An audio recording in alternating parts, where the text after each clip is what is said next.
Well, so much for the knockout, folks. I guess this isn't what the Turk had in mind, huh? Looks like the money grab isn't a money grab after all. But please pardon my French when I say, shout out to my nigga Roelly, man. For a guy who everyone views as comic relief, a guy people love to clown and never like to take serious, he showed the world how you should never judge a book by its cover and how it's the quiet ones you gotta watch. Through all the drama and trash talk and the build up to this Fatal Fury card, Roelly was the one who surprisingly played it cool all the way through. I mean, bro, funny as hell, cause he was so calm during all the press conferences and face-offs that it almost came off as kinda condescending in a way. You cannot tell me the thought didn't cross your mind that maybe Roelly had something up his sleeve this whole time, man. Like, I feel like he got into Ryan Garcia's head without even really trying. And the reason I say that is because during every face-off, Ryan Garcia was the one to break eye contact first. Go back and look at those face-offs. Ryan couldn't hold it down, man, and that basically ended up being the story of this fight.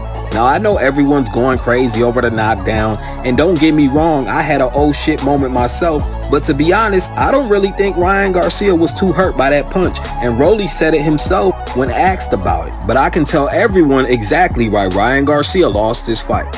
He got outsmarted. See, Team Ryan thought that Roelly was going to come out all reckless and undisciplined as he's been known to do in past fights. They assumed he'd be there for the counter. But here's the thing about that. And I pointed this out in my hype video for this card a couple months ago. If you go take a look, there's a thumbnail in my video vault that says Haney Distraction. Go check that out if you haven't already, because I'm basically being a parrot right now. In Roelly's last fight, he looked very disciplined and poised. I told everyone his trainer Ismael Salas, which is actually his day one trainer before Bullet, is a very good trainer. He's the same man who trains Eroslandi Lara, and if you look at Roelly's last fight against Manuel Jaimes, and even some flashes in his fights with Pitbull and Barrosos, Roelly's boxing ability has enhanced with time and looked better each fight. Also making Pitbull's win over Roelly that much more impressive, might I add. This win over Ryan Garcia was a prime example of fights being won at the gym. Want to talk about shell shock? Want to talk about expect the unexpected? Rolando Romero went into that ring and basically mind-fucked Ryan Garcia, because Roelly didn't display any of his bad habits. Roelly didn't go in there head hunting and trying to trade fire with fire. Team Roelly's game plan forced Ryan Garcia to think. They went in there with a tight defense, right hand up to his chin like he was sitting down bored.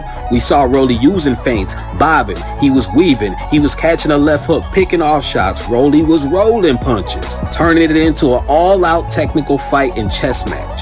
He slowed everything down by neutralizing Ryan Garcia's specialty, which is something Ryan Garcia isn't very good at. He doesn't like to think. Remember, Ryan looks to counter you with his left hook. There's always a setup for it. So when you see Ryan getting hit to the body consistently and not being able to get his power off, that ends up taking a toll on you going down the stretch, especially at the higher weight class. Team Roelly knew this, and they pretty much took everything Ryan Garcia's good at away from him. They stripped him. That's why Ryan Garcia looked so discouraged. That's why Ryan was so gunshot. Add that in with the sparring from a few years ago, and not only mentally, but physically, Roelly ended up having a clear advantage here in a game-changing way. The knockdown, that was just icing on the cake, man, because Roelly's a strong dude, and he might have been too strong for Ryan Garcia. Tank told everyone he's the hardest puncher that he's ever faced. So I don't know if maybe Roelly telegraphed that, if he was on autopilot, or if he just let it come to him, but that setup was damn near identical to the double left he landed back in the day when they sparred, and it couldn't have happened for him at a better time, because all that did was make Garcia severely hesitant and scared to make mistakes. Yeah, I know some people would like to believe it was the ring rust for Garcia, but nah, it wasn't that, bro.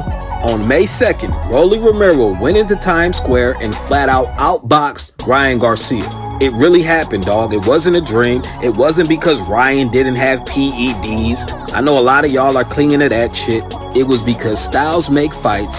Fights are won in the gym, and Rolando Romero has Ryan Garcia's number. That's just what it is. So before everyone tries to point fingers and blame Derrick James, understand that all Derrick James fighters work behind the jab. All of them. So it only makes sense why his vision for a speedster like Ryan Garcia was to have his jab set up power shots. That actually wasn't a bad idea at all, but see, Roelly showed his IQ and also showed why watching film is very important. Because like Gervonta Davis, he pawed Ryan's lead hand, making it hard for Ryan to follow up with anything and disrupting him. So basically, with the snap of a finger, Team Roelly negated Derrick James's game plan. You know, and before this fight, Ryan was up there trash talking Roelly. He was dancing in the man's face, trolling, telling him what he was gonna do to him on social media, talking about he's gonna retire this boy, and by all means, you gotta sell the fight. I get it. But switching 3 trainers when you have a big fight coming up was one of the biggest red flags that I noticed, and considering the fact that he ended up facing the best version of Rolly Romero that we've seen, was pretty much a recipe for disaster. Like, there wasn't a damn thing Ryan Garcia could do about this one, and I think that's why he was so humbled and even seemed proud of Roelly. Either way, I never thought I'd actually say that the ballerina Haney could shockingly learn a thing or two from Rolando Romero. Like, for starters, keep your damn hand up, and next time, instead of wearing them Bugle Boy boxing boots, try some $20,000 Marty McFlys, because that boy that talks like this with the that everyone loves to make fun of nowadays sent Ryan Garcia's ass back to the future in a crazy way. And Roelly's now a champion in 3 different weight classes. Fuck y'all talking about. I know Leonard Ellerbe and Floyd Mayweather are so proud right now. Shit, as a matter of fact, it looked like everyone was happy for Roelly. Haney, Ryan, Keyshawn. I mean, everyone except His Excellency, because he obviously fucked up his bag. But hey, it's like Roelly said, let them have the rematch. He may have took a little steam out of it, but at the end of the day, they got unfinished business. How about they just have the winner of the Garcia and Haney rematch face Roelly and call it a day, man. No reason for Turkey to pout though, because Roelly deserves this shit, straight up. Everyone was so hyped up about how Ryan Garcia would look at 147 when it ended up being Roelly who looked strong. Yeah, he's always in tremendous shape, but you can really tell he worked his ass off for this fight. Because every time he was posting on social media, it was pictures of him in the gym. While everyone else had the motor mouth at the pressers, he was just sitting there all business. I know the lucky son of a bitch who bet Roelly for decision loves this guy right now, because they definitely cashed out something serious. Congratulations to Rolly Romero, man. And also shout out to Teofimo Lopez, because one thing about Teo is he's built quite the resume for himself, and he knows how to win in multiple ways. When he's on his A game, he's pretty impressive. The only question for everyone now is, where to next? Pop off. They all disrespected me. They didn't have a fucking hotel room for me. They fucked up my gloves. They didn't give me no damn per diem, nothing. I ain't care. I kept it cool. They didn't want to fucking put no damn money in escrow, nothing. And look at this shit. They all had a fucking plan, and look at this shit. I destroyed everything they fucking had.